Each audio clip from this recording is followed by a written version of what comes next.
Welcome to Basically Sci-Fi, the short storytelling podcast where we tell stories you can basically call sci-fi. I'm Jared, I'm Todd. And I'm Adam.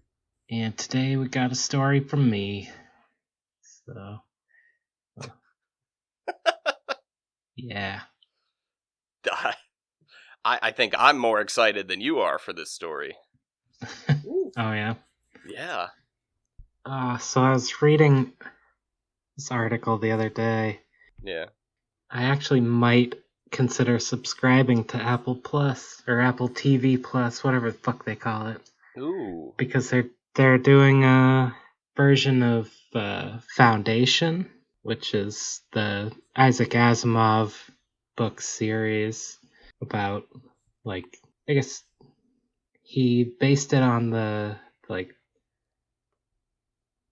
or he got the idea from having read the Rise and Fall of Rome, of ancient Rome, and he made the future of humanity's story. I take it by the stunned silence that neither of you have read Foundation. No, Or especially Foundation and because Empire. Or I've not read the Foundation Foundation series, but I do know that it is one of the it's on my list, and it's one of the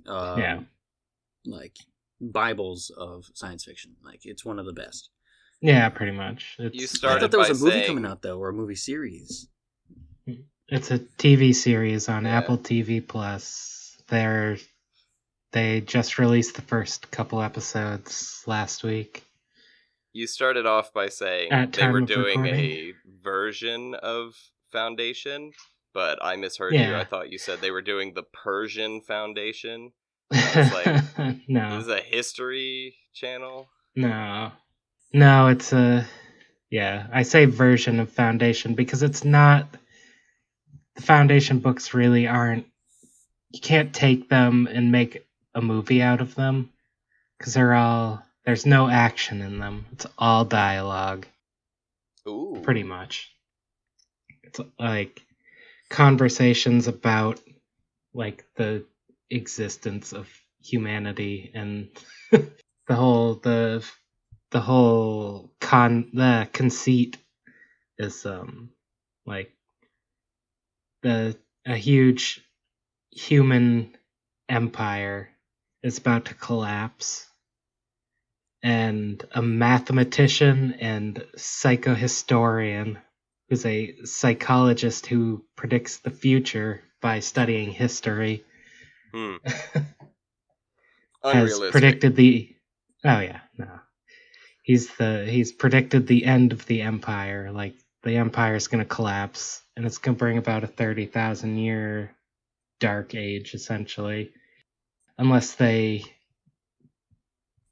go with his plan, which can't prevent the end of the empire, but it will mean the dark age only lasts 1,000 years, and then that's like the first half or first quarter of the first book, and the rest is all about how that plan unfolds. And it's really, really interesting, but I just can't quite see how they would turn it into a show. So for the first time, I am interested to getting Apple's TV service.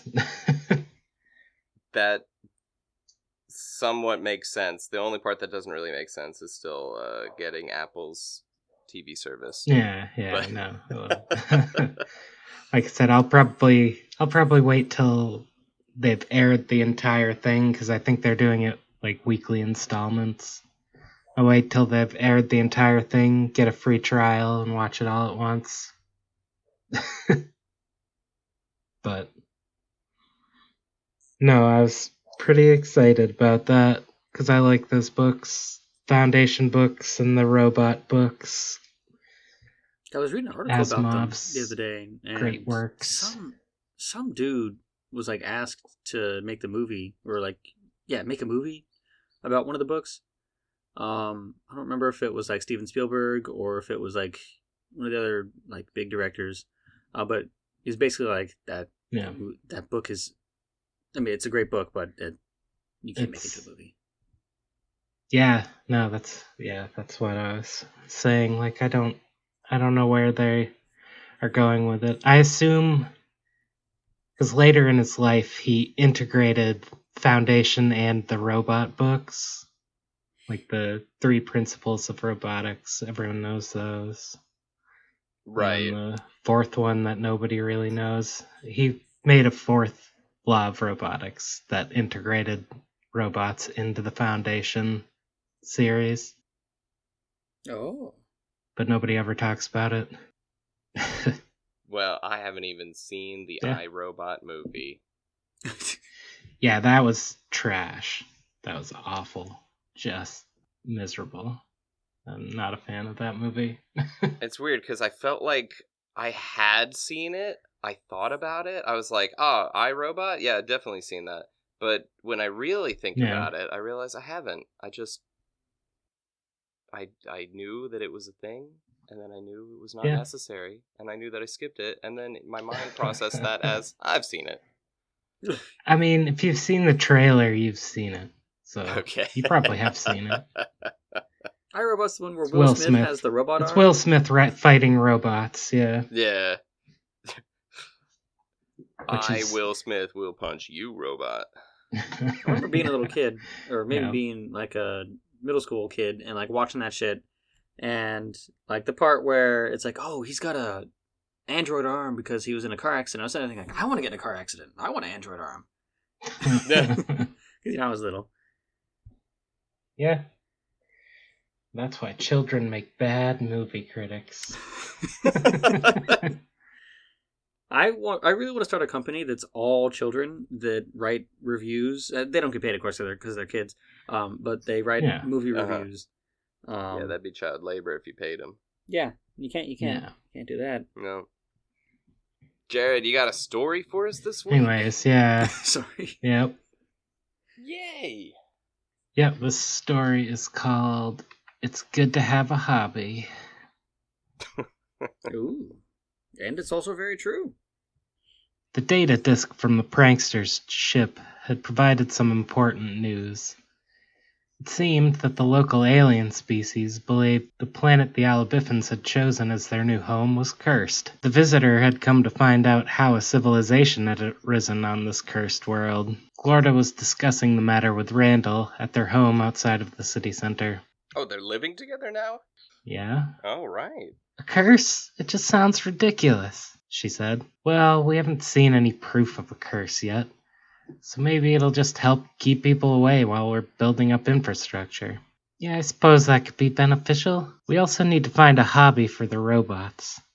Plum mentioned it before he left, but the ideas slipped through the cracks. We could go to Frunga, see what ideas she might have on both of these subjects, Randall suggested. Glorda thought this was a good idea, and realized suddenly why Happle got so jealous of Randall's unceasing good plans. Not that she would have gone so far as trying to kill him.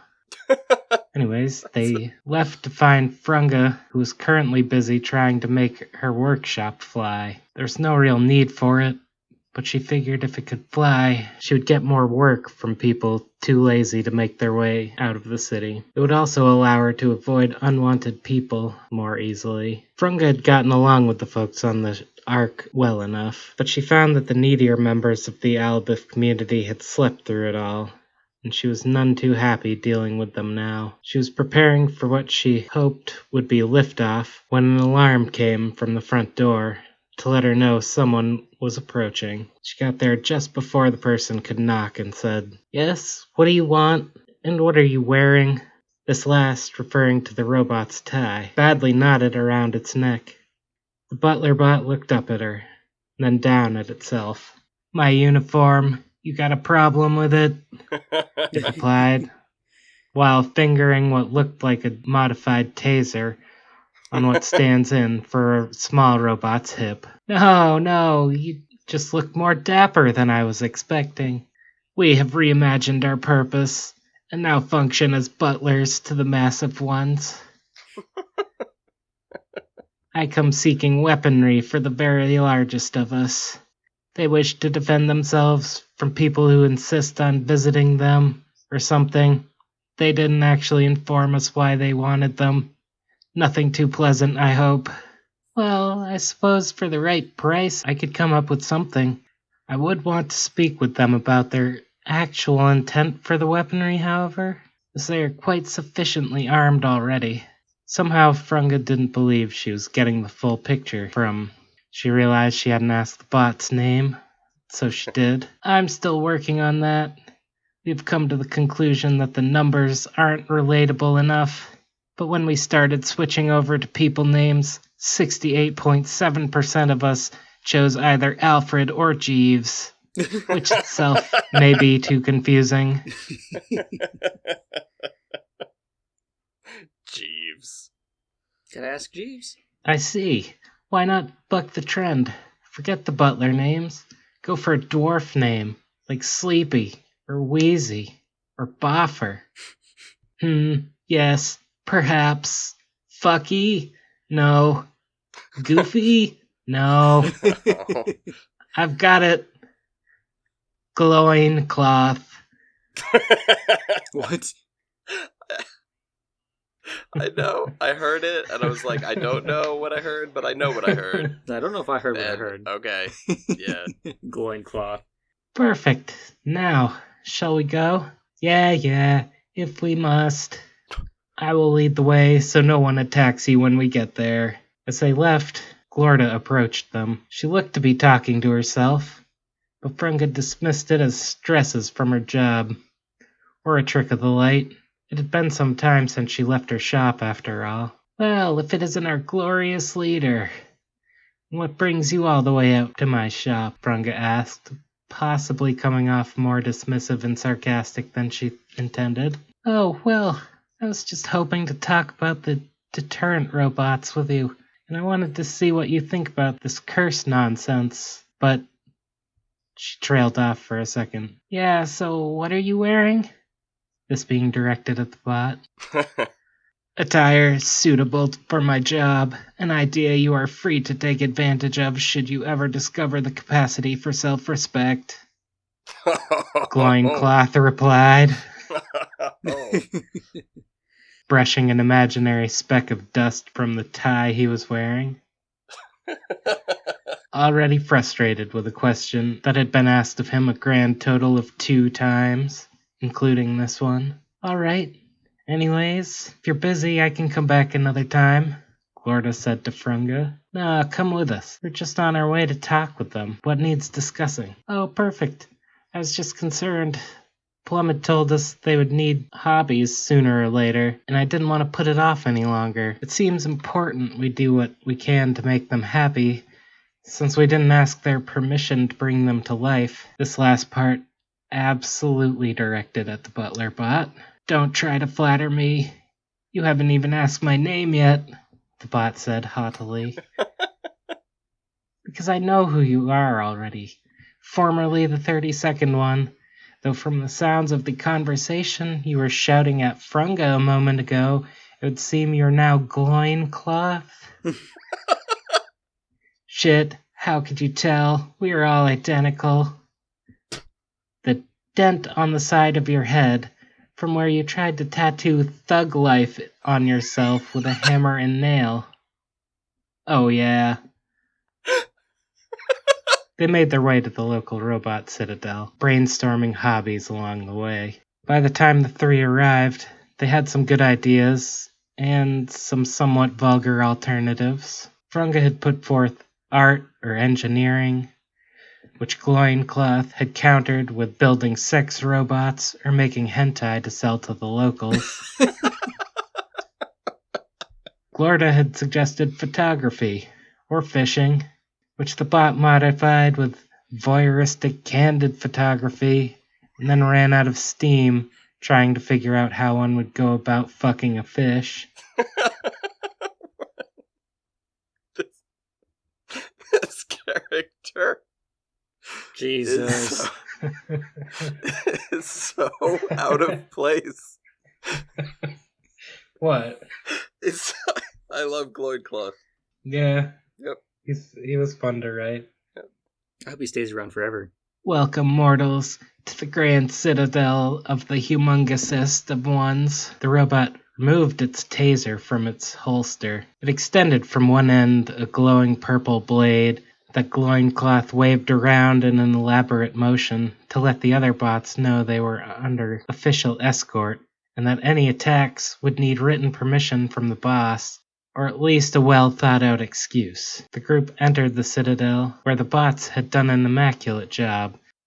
The interior was a massive hallway, with a front desk to the right. As they passed down the hall, they saw into the side rooms, where the butler bots seemed to be busying themselves with decorating, building cheap IKEA furniture, and in the smaller rooms that the giant robots couldn't fit into, setting up elaborate dungeons and torture chambers for the prisoners they were sure to need to take sooner or later. At the end of the entry hall stood a vast room with a throne and a giant robot standing uncomfortably next to it. "Welcome!"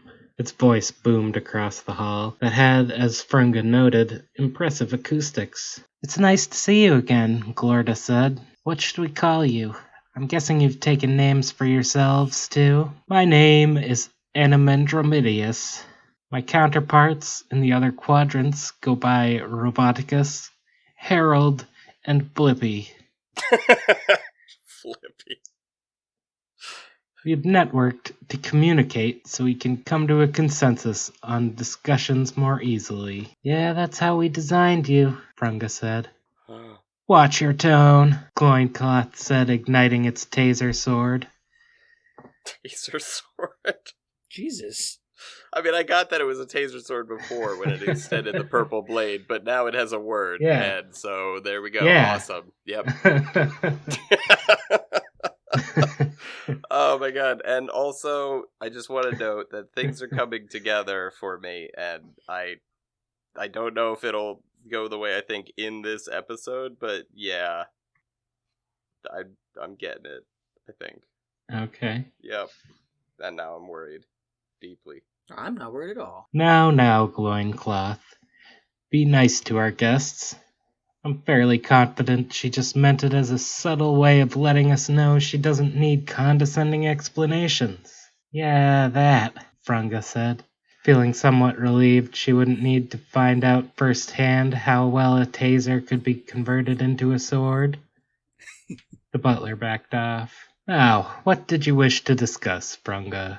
"Well, I'm told you wanted some weaponry, right?" "Yes, we're worried that our arsenals are too powerful. A while back, I had to eliminate an intruder, and in the process, also eliminated a city block. I was certain the area was uninhabited, but if I had something smaller, I could have caused at least 40% less damage to the local area, possibly 35% less." "Alright, what were you thinking?" They spent the next hour talking about the intricacies of short-range ballistics. It was ultimately settled that they would need several shotguns, a handgun, as well as a couple of machine guns, also known as the typical American household arsenal, for each of the 4 robots. When all was settled and Frunga gave an approximate date of delivery, the robot noticed Glorda in the corner, talking to one of the butler bots. "Yeah, we were escorted here by Gloincloth. They didn't seem to think we needed identification." "Well, Gloincloth is an idiot. And anyways, I am the head butler in charge of checking IDs, not them." "Oh, leave her be, Jeeves. She's a guest, not an intruder," Animendromidius boomed. "What's the difference? And what is it I can do for you, Glorda?" the robot asked, ignoring the butler. "I came to talk to you about your hobbies. Your designers informed us you would likely come to want them soon. We have some ideas we were hoping to talk about with you." "Well, yes, I think that might be nice. But we already have some ideas of our own on the matter. We might enjoy pottery, or we think we will, and sculpture crafting. We just lack tools large enough to really give either of them a try. Oh, and some of the others wish to try hunting. It seems to appeal to the core nature of their programming. There it is. I think we'll have the tools needed for that one, though." This last bit provided an opportunity. There'd been some arguments from the Alabithans as they were settling on the planet. It was a much larger world than Alabith had been, and the entire population had settled on the 2 northern continents, leaving the 3 southern ones completely barren, which was their cause of concern, as it didn't appear to be a natural development for passers-by. The interactions with the seemingly local police force before their arrival had left some fearing their return with other petty police complaints, like squatting on an unused planet or some shit. Or murdering, blowing up one of their ships. Yeah, maybe. Well, as to the pottery and sculpture, I'm sure we could craft tools for you and quarry stone from the southern continents, which could also be used for hunting. I would need to discuss it with some of the other leadership, but I can't see there being any issues with any of this, Glorda said. Excellent. We thought you might be worried about us starting violent projects like sculpture. Oh no, it's good to have a release like that, I think. There was just one major flaw in the plans that were being made this day. Everyone had neglected to consider the fact, because they also didn't know this fact, that the southern continents were the reason people from other planets avoided this world. Frunga knew, but being a rational, thinking being, she had just dismissed the idea of a curse out of hand. Since no one had settled there, it had yet to be discovered that the ruins of an ancient civilization resided around the southern pole of the planet, from which resonated an aura that, when encountered by outsiders, seemed to send them into a blind state of intoxication, but also degraded their physical being until they withered away entirely and left nothing behind but ghostly apparitions that wandered the planet for eternity, seeking companionship and conversation. What? Okay. Sure. Okay. Yeah. Okay. Really lonely husks. Yeah. So you can see why Frunga ignored these speculations, as it was clearly just drivel. Glorda met with other leaders the next day. After discussing the ideas further with Randall, who seemed hesitant at first, but figured it might be for the best. If the robots need to hunt, the southern continents seemed better option than places people could potentially live. The other leaders were much of the same mind. If they must hunt, do it somewhere safe, while others thought it could be mutually beneficial if they were able to buy the meats off the robots, though everyone was skeptical of what sculptures could possibly be made by them. And it was agreed that pottery is only really useful for making bongs that look just enough like vases to confuse the elderly high school art teachers of the world. No one really knew what the robots might want with those. Maybe we'll find out next time. Sorry if we don't, though. I don't really know if I could make more than just that one-line joke about high school teachers out of all this. I mean, you sure know how to make the word pottery seem ominous. I'm like, I fully believe. I fully believe Anomandromidius when he says violent hobbies like pottery. Like, the man is not talking about pottery. It's violent hobbies like sculpture. Okay, well, yeah. Pottery is just used to make bongs in art class. Okay, well, sorry. Okay, then yeah, the sculpture and pottery. So maybe pottery is pottery, but sculpture is. Yeah, he's not talking about that. No. No. Maybe not. Maybe not. But it also would be a very Jared joke to be like, I mean, all the way back in episode 1. Go back and listen to it if you dare. When the madman was trying to ride a bicycle. Yeah. Which turned out to, also not be riding a bicycle. Oh God, what? So, I'm gonna have to go back and listen to episode 1. You'll have to. Oh boy. I don't know. I forget if you do or you don't want to wear headphones when you listen to that one. Maybe don't. I can't remember. Because of the amazing one of the ways quality. It sounds awful. Oh yeah. Nice. But anyway, yeah. Anyways. Very enjoyable. It's kind of funny to have a straight man bit, except the straight man is an entire, well, 2 races of aliens, and the funny one is a bunch of robots. Yeah, it's 2 like butler bots. They are amusing. Amusing to write, at least. And they had previously just decided to be butlers and now wear ties. Yeah. It's awesome. It's awesome. I was like, how is it going to happen? It just did. It just did. Yeah. Yeah, I mean, story's not really about that, so I didn't go into any detail I could have, but yeah. Right. I can't wait for the hunting to start, though. Yeah, that's a... I hope they don't hunt the humans. Reference to that original story, too. Yeah, so they're gonna pick hunting, and they've run out of things to hunt at that point in the story. Which means they did hunt the humans at one point. Yeah. Or not the humans, the sentients. The fibulins and the alabifins. Yeah. I mean, maybe. It's not yet confirmed, right? But that's what I was talking about when I said I was deeply concerned, because I'm putting it all together. I'm like, they're thinking of hobbies. They're going to get to the robots, and they're going to be like, we were thinking hunting. And now it doesn't help that they're like hunting or sculpture. And I'm like, they're going to pick hunting. It's like when you watch the Star Wars episodes 1, 2, and 3, and you see little Anakin, you're like, I hope he's a good guy, and stays good forever. What a bootstraps kind of guy that Anakin. He pulled himself up out of slavery. Oh God. I mean, I guess if you've never seen the original trilogy before you watch the prequels, then you can feel for Anakin, but kind of know where he's going. Yeah. And now you know where he's coming from, too. You know where he's going and coming from. Yeah. Anyway, I'm excited to see the hunting. The cleansing of the planet.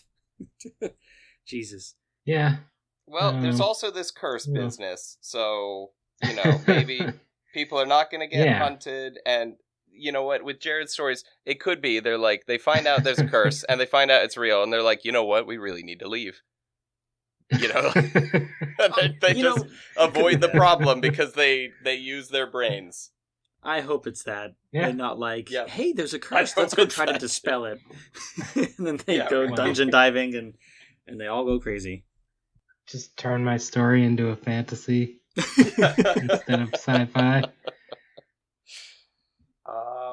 Fantasy is basically science fiction, right? That is the whole premise of this show. Science is basically magic. Yeah, that's what that one guy said. Yeah. Anyway, all kinds of directions. We should probably stop guessing just in case we get it. Yeah. I would hate to guess it right. Yeah.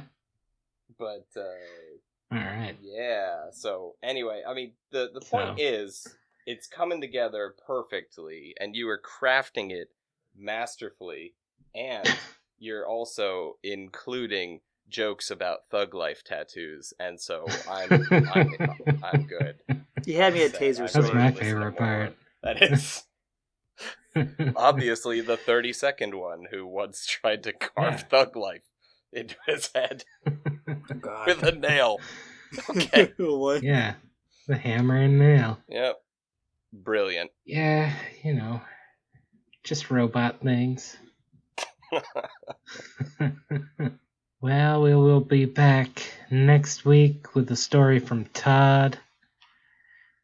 Don't forget to like, comment, subscribe if you want to. And next week we are premiering a new gimmick. Oh, yeah. We're doing the 30th episode sort of thing. Yeah. We're going to be writing... We're each going to be writing part of a story. A singular story. So Todd's writing the first part, Adam's got the second, and I will ruin it with the third. You mean, another R word, you will wrap it up. Oh, yeah. Yeah, no, that's a W word, but yeah. No, he's going to wrap it. He's going to write a rap. It's all going to be spoken word. So yeah. Yep, look forward to that. That is something to... We're turning 30 on the podcast with our 30th episode. Yeah. Yeah. Most of us are indeed under 30. There you go. Yep. In fact, all of us are. fellow kids. We're all 15. No. I am actually, yes, 15. Anyways, bye. Bye. Bye.